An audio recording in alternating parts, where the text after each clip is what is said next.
প্রশ্ন উঠেছে ৭২ থেকে ৭৫-এর যে শাসক ছিলেন উনি বড় খুনি ছিলেন, নাকি ২০০৯ থেকে ২০২৪ পর্যন্ত যিনি শাসক ছিলেন উনি বড় খুনি ছিলেন।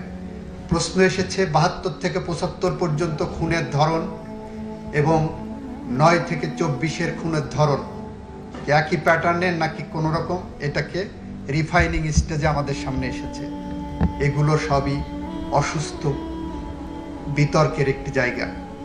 আমরা মনে করি বাংলাদেশের মানুষের জন্য, গণতন্ত্রের জন্য, বাংলাদেশের আগামী প্রজন্মের বসবাস করে দেওয়ার জন্য এমন একটি ন্যায় বিচার প্রতিষ্ঠা করা দরকার যে সমাজে খুনের রাজনীতি বন্ধ হবে।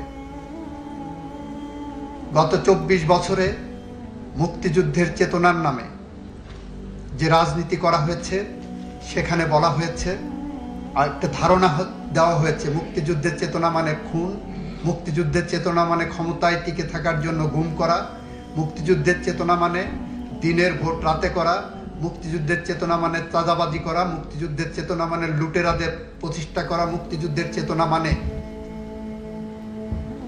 বিদেশে আমার দেশের লক্ষ লক্ষ টাকা, ডলার, পাউন্ড পাচার করে বেগম পাড়ায় বাড়ি বানানো। এমন একটি সমাজ ব্যবস্থার মধ্য দিয়ে একটি বৈষম্যহীন সমাজ প্রতিষ্ঠার জন্য জুলাই বিপ্লবের সময় যে আন্দোলনের সূচনা হয়েছিল শান্তিপূর্ণ আন্দোলন ছিল। দাবি উঠেছিল আমরা চাই এ সমাজ বৈষম্যহীন হোক, দাবি উঠেছিল এ সমাজ ন্যায় বিচার প্রতিষ্ঠা হোক, দাবি উঠেছিল এই সমাজে মানুষের অধিকার প্রতিষ্ঠা হোক, দাবি উঠেছিল এই সমাজে গণতন্ত্র প্রতিষ্ঠিত হোক। সমস্ত দাবিকে কণ্ঠরুদ্ধ করার জন্য যে নির্মমভাবে হত্যাযজ্ঞ চালানো হয়েছে, আমার দেশে ৩০,০০০-এর মতো মানুষ এখনো পঙ্গুত্ব বরণ করছে। ৩৬ দিনে তাদেরকে গুলি করে পঙ্গু করা হয়েছে।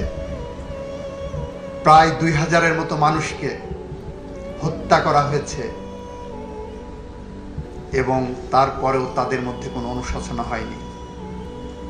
পৃথিবীর ইতিহাসে আমরা দেখেছি অনেক স্বৈরাচার পালিয়ে গেছে।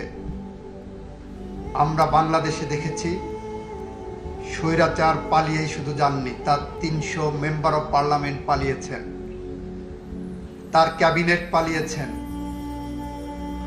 তার শপথবদ্ধ রাজনীতিবিদরা পালিয়েছেন। পৃথিবীর ইতিহাসে এরকম স্বৈরাচারের জন্ম হয়নি। আমরা মনে করি যদি স্বৈরাচারদের কোনো সমিতি করা হয় তাহলে আজকে যে স্বৈরাচারের বিচারের মুখোমুখি এই রাষ্ট্র করেছে, যে খুনের বিচারের মুখোমুখি করেছে, সেই সমিতির সভাপতি হতে পারে।